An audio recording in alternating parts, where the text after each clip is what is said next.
যার প্রোসিস টেকনোলজি গভীর থেকে পরিষ্কার করে আর ধরে রাখে কাপড়ের নতুনের মতো উজ্জ্বলতা। নতুন রিন অ্যাডভান্সড পাউডার, নতুনের মতো উজ্জ্বল। আমার দায়িত্ব, আমি তো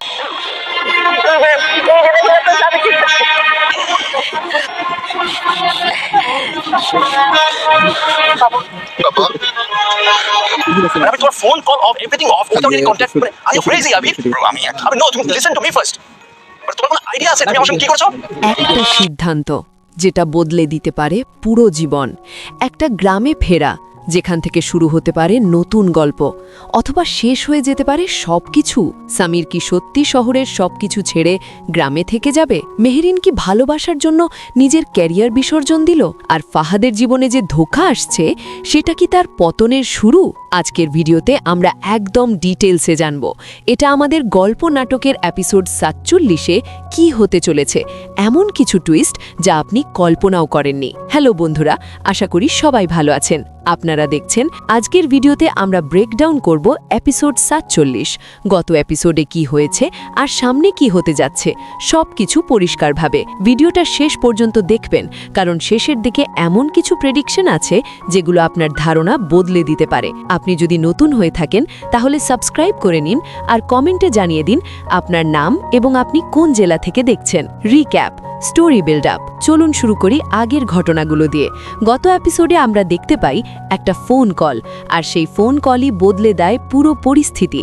সাবিরের ফুফা সামিরকে জানায় তার বাবা গুরুতর অসুস্থ এবং তারা এখন গ্রামে। এই খবরটা শুধু একটা তথ্য না, এটা ছিল গল্পের মোড় ঘুরে যাওয়ার মুহূর্ত। সামির আর দেরি না করে সিদ্ধান্ত নেয় সে গ্রামে যাবে, আর তার সাথে যায় মেহরিন। মেহরিনের সিদ্ধান্ত ইমোশনাল কোর। এবার আসি সবচেয়ে ইমোশনাল অংশে। মেহরিন অফিসে গিয়ে ছুটি চায়, কিন্তু তার বস সেটা সরাসরি নাকচ করে দেয়। কারণ জানতে চাইলে মেহরিন বলে তার শ্বশুর অসুস্থ, তাকে যেতেই হবে। কিন্তু বসের একটাই উত্তর, তিনি তো আপনার নিজের বাবা না। এই একটা বাক্যই সব কিছু বদলে দেয়। মেহরিন শান্তভাবে বলে তিনি আমার বাবার মতোই। এই কথার মধ্যে শুধু যুক্তি না, ছিল সম্পর্কের গভীরতা।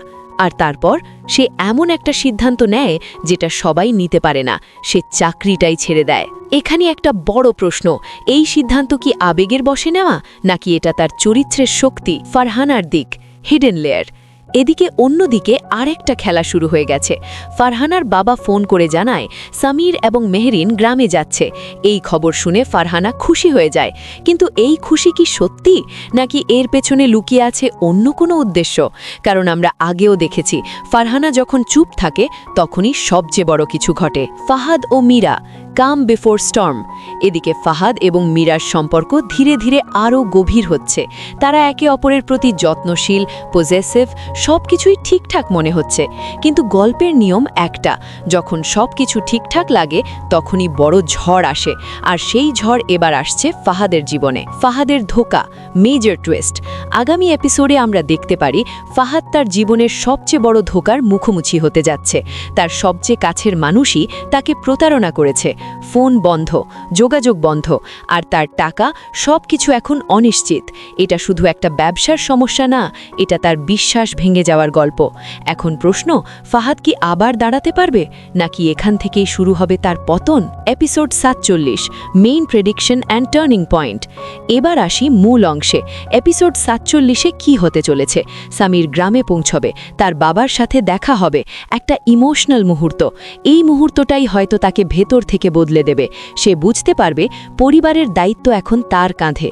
তারপর সে সিদ্ধান্ত নিতে পারে সব জমি, সম্পদ এবং পরিবারের দায়িত্ব সে নিজে সামলাবে। এমনও হতে পারে সে শহরে ফিরে যাবে না, মেহরিনও তার পাশে থেকে নতুন জীবন শুরু করবে। গ্রামের জীবন, চাষাবাদ, সব কিছু মিলিয়ে তারা নতুনভাবে বাঁচার চেষ্টা করবে। কিন্তু এখানেই গল্প শেষ না, এখান থেকেই শুরু হবে নতুন চ্যালেঞ্জ। মেহরিন কি তার পুরনো জীবনে ফিরে যেতে চাইবে? ফাহাদ কি সব হারাবে, নাকি আরও শক্ত হয়ে ফিরে আসবে?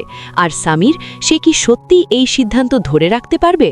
এই প্রশ্নগুলোর উত্তর লুকিয়ে আছে আগামী এপিসোডে। তো বন্ধুরা, এটাই ছিল এপিসোড ৪৭-এর ডিটেলড রিভিউ এবং প্রেডিকশন। আপনার কি মনে হয় সামিরের গ্রামে থেকে যাওয়ার সিদ্ধান্ত ঠিক, নাকি এটা তার জীবনের সবচেয়ে বড় ভুল হতে পারে? আর ফাহাদের সাথে যা হচ্ছে সে কি ঘুরে দাঁড়াতে পারবে? আপনার মতামত কমেন্টে অবশ্যই জানাবেন। ভিডিওটি ভালো লাগলে লাইক দিন এবং এমন আপডেট পেতে সাবস্ক্রাইব করে পাশে থাকুন।